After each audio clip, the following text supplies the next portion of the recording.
And welcome back. This is your man Warrior. This is another patron roster review. This is Celso, and he goes by Celsork. He's from the Soul Snatchers, so that's pretty cool. Shout out to the Soul Snatchers, and shout out to Beastie and Taffy and others. Celso wanted me to check out arena ships and kind of who to Zeta next. Also, any basic, teams for the Sith raid that would be good to focus on, just generalized Sith teams. So as far as arena, I'd already actually given you advice to go JTR, BB-8, and R2-D2 with Thrawn and Nest and go tankless and use Thrawn and Nest. And you have been playing for a little over a year, and you were a Dolphin. You kind of started to wail out over the last couple of months. That's definitely apparent with Nest. So interesting to see you really getting into this hot and heavy and very competitive. Nothing wrong with that, so that's definitely good. Nest was definitely a good buy. Definitely a really, really powerful character, and this team can work really well without a tank. And I noticed you went from top 200 into like the top 20, so that's really awesome. And for ships, you're doing really, really well as well. And you also told me you have a ton, and I mean a ton, of ship materials saved up for like Omegas and reinforcement materials and all sorts of stuff.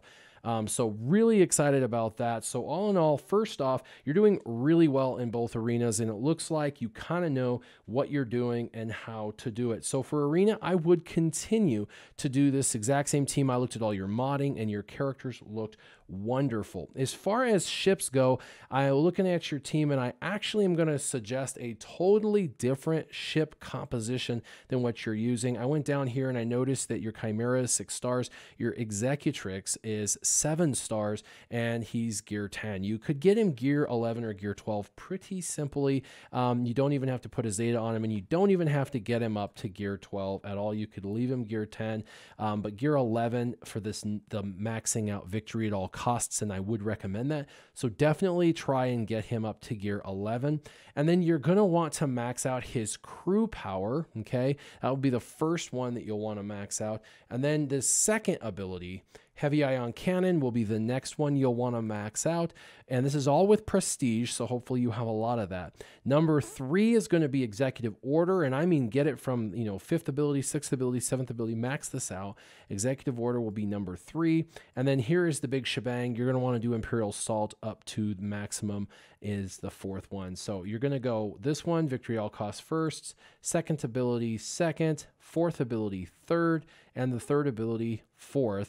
Don't worry about its basic. Really doesn't make a big difference. It's just a little tiny bit of extra damage that really is superficial. But that's how I would worry about it. And I would go definitely with Grand Moff Tarkin ship Executrix for sure.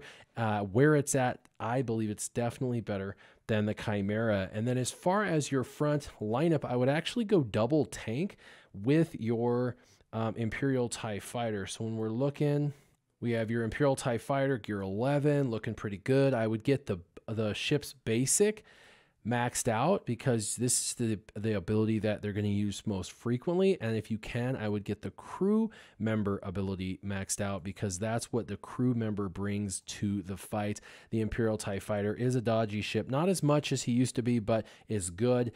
Sun Fac, you're going to have to gear up, but I would definitely go as a tank in your initial lineup.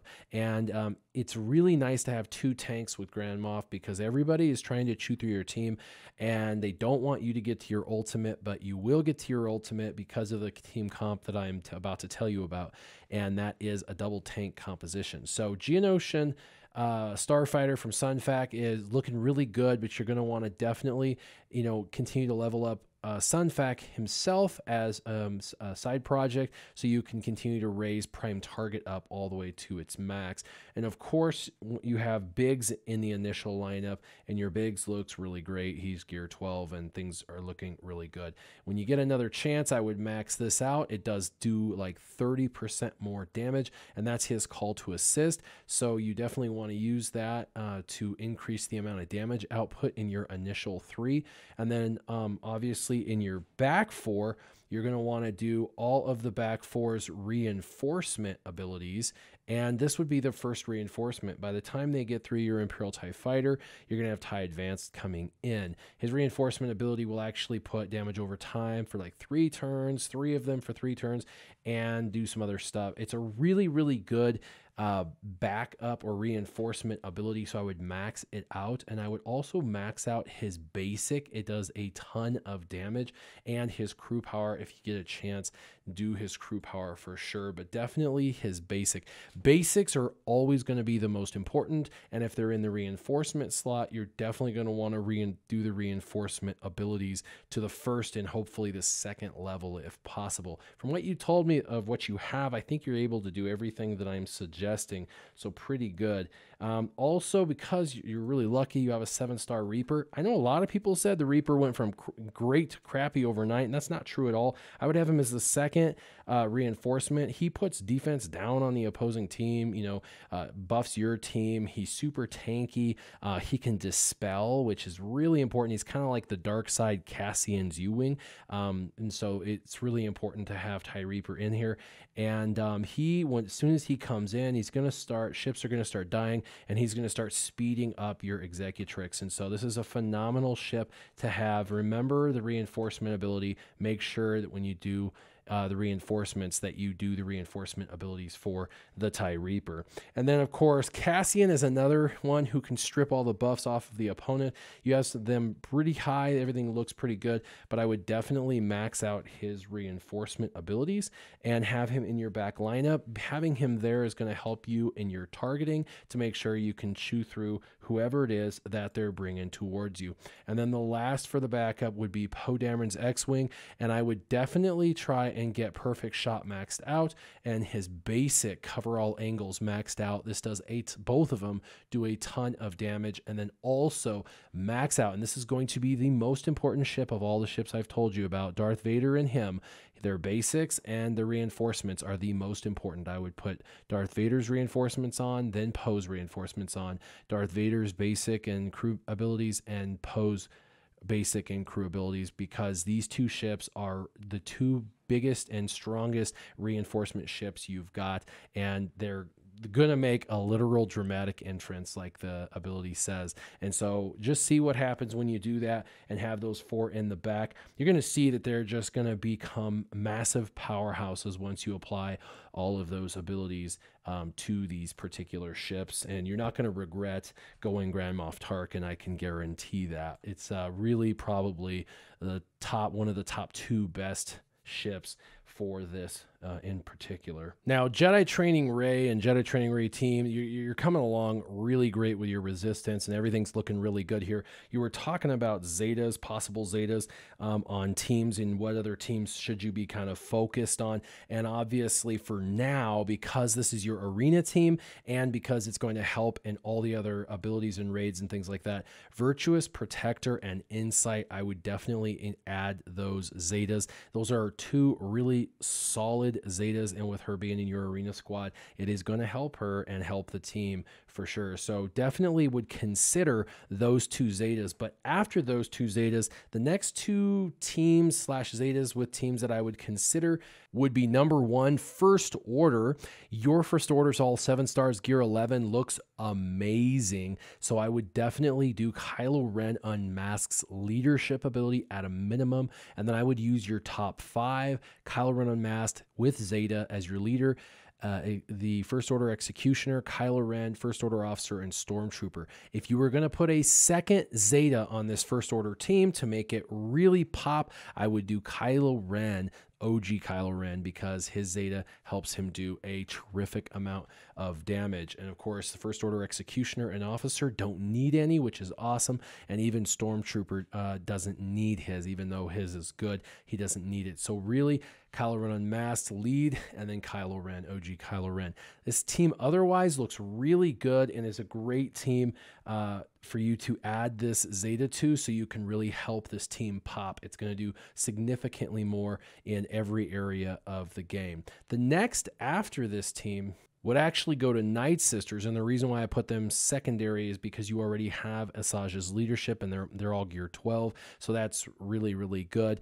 And so First Order becomes a higher priority, and First Order gets those bonuses in Territory Wars. But for, you know, Territory... for Sith Raid, you know, this is the team that's going to help you get the absolute most bang for your buck. Mother Talzin Zeta Unique would be the next one you were considering, that you were asking about, and I would actually definitely have her on the list after Kylo Ren Unmasked and after your JTR, because she gets so much extra turn meter with this one. Old Daka, I wouldn't worry about. Talia looks great. And then the only other one you need is Zombie, but you got to finish getting Zombie to 7 stars. I cannot wait for you to be able to go into the Sith Raid Phase 4, beginning of Phase 4, with Asajj Ventress lead, Mother Talzin, Old Daka, Talia, and Zombie, and watch what you can do. With all of what you have right now, you're probably looking at 2 to 3 million minimum just with what you have. And when you start adding the Zetas and you start really figuring out technique and skill, you're going to be able to climb that amount of damage up drastically, which is really going to help your team. Your team's going to love it, and you're going to love it as you climb to the top of the Sith raids. But aside from that, you know, Night Sisters are one of the highest scoring teams, and so is JTR. Those Zetas on JTR will help you, like I said, both in arena and with regular Sith raid. Also, you look like you're doing really, really well in both arenas. Like I said, for the Zetas, definitely JTR is who your focus should be. After that, Kylo Ren Unmasked, and then you could move on to like Mother Talzin and whatnot. Don't worry about Daka for now. You're kind of stacked deep with ideas for Zetas. As far as the teams for Sith raid, you've got JTR team. That is the most important. And then I would focus on your Night Sisters for Phase 4, and then you can use teams such as Phoenix and such as your First Order for Phase 3, but you can also do the Chex Mix team for Phase 3 as well, and you could just move then all your other teams into Phase 2. Basically, any team does decent in Phase 2, which is pretty awesome. Phase 2 is really the one phase people don't have to worry too much about, but Phase 3, you could do Chex Mix. And as far as your Zeta plan, like I said, I would definitely focus on JTR, then Kylo Ren Unmasked, and then Mother Talzin is your next 3 that you should be kind of focused on. So shout out to Soul Snatchers again, and Celso, it looks like you're doing wonderful. If you have any other questions, hit me up privately on Discord, and I'm happy to answer all those questions for you. As always, if anybody else has ideas, leave them in the comments down below, and keep your gaming on. Warrior out.